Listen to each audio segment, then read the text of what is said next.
Aujourd'hui, nous parlons d'un arrêt très intéressant rendu par la Cour de cassation le 10 septembre 2025 de cette année. Il pose une question simple mais essentielle.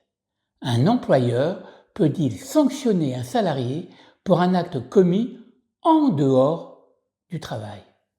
Et plus précisément, quand cet acte relève de la liberté religieuse, peut-on parler de faute disciplinaire? La Cour de cassation répond que le licenciement disciplinaire d'un salarié pour des faits relevant de sa liberté religieuse dans sa vie personnelle constitue une discrimination nulle. Cette décision illustre l'évolution jurisprudentielle récente sur la protection des libertés fondamentales du salarié face au pouvoir disciplinaire de l'employeur. Tout commence dans une association de protection de l'enfance. Une salariée, agent de service, et c'est important, exerce ses missions normalement. Mais, en dehors de son travail, elle rend visite à des jeunes filles suivies par l'association. Lors de ces visites, elle leur offre des Bibles. Elle parle aussi de sa foi. L'employeur estime que ce comportement porte atteinte au principe de neutralité religieuse. Après avoir prononcé un avertissement, puis une mise à pied de 3 jours, l'employeur la licencie pour faute simple. La salariée conteste. Elle dit « Ce que je fais en dehors du travail, c'est ma liberté personnelle ». La Cour d'appel, elle, donne raison à l'employeur, estimant qu'il y a un trouble au fonctionnement de l'association. Les juges du fond avaient notamment mis en avant l'objet spécifique de l'association consistant dans l'accueil de mineurs fragiles et influençables.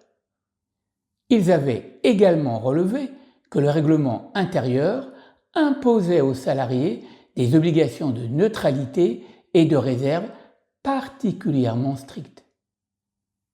La Cour d'appel avait considéré que le comportement de la salariée constituait un abus de sa liberté d'expression et de manifestation de ses convictions religieuses, entravant l'exécution du contrat de travail. La salariée saisit la Cour de cassation. Et la Cour de cassation casse la décision d'appel. Elle dit « Les faits reprochés se sont produits hors du temps et du lieu de travail. Ils n'ont aucun lien direct avec les fonctions exercées. Donc, ils relèvent de la vie personnelle. » Et la règle est claire. Un fait de la vie personnelle ne peut jamais justifier une sanction disciplinaire. Sauf, bien sûr, s'il révèle un manquement à une obligation découlant du contrat de travail. Mais ici, ce n'était pas le cas.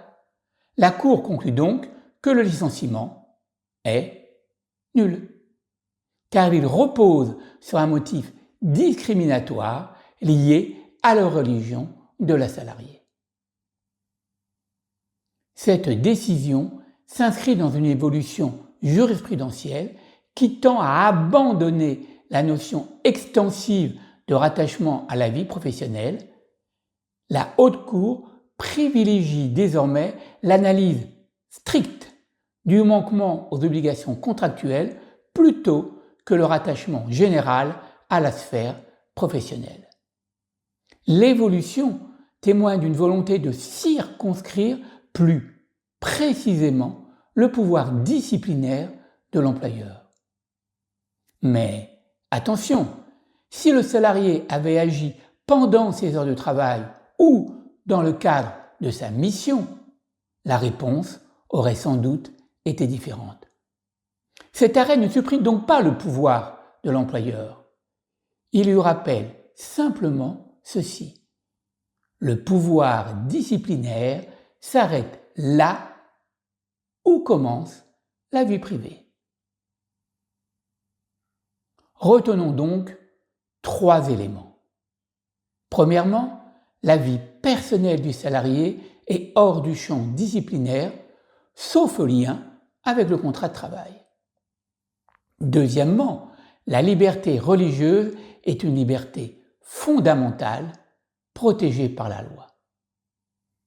Troisièmement, un licenciement fondé sur la religion est nul pour discrimination. Cet arrêt montre bien l'équilibre à trouver entre le pouvoir de l'employeur et les droits fondamentaux du salarié. Je vous donne rendez-vous pour un prochain arrêt. D'ici là, n'hésitez pas à liker, commenter ou proposer d'autres arrêts à analyser ensemble et à vous abonner à ma chaîne YouTube, la chaîne du dialogue social. Merci beaucoup.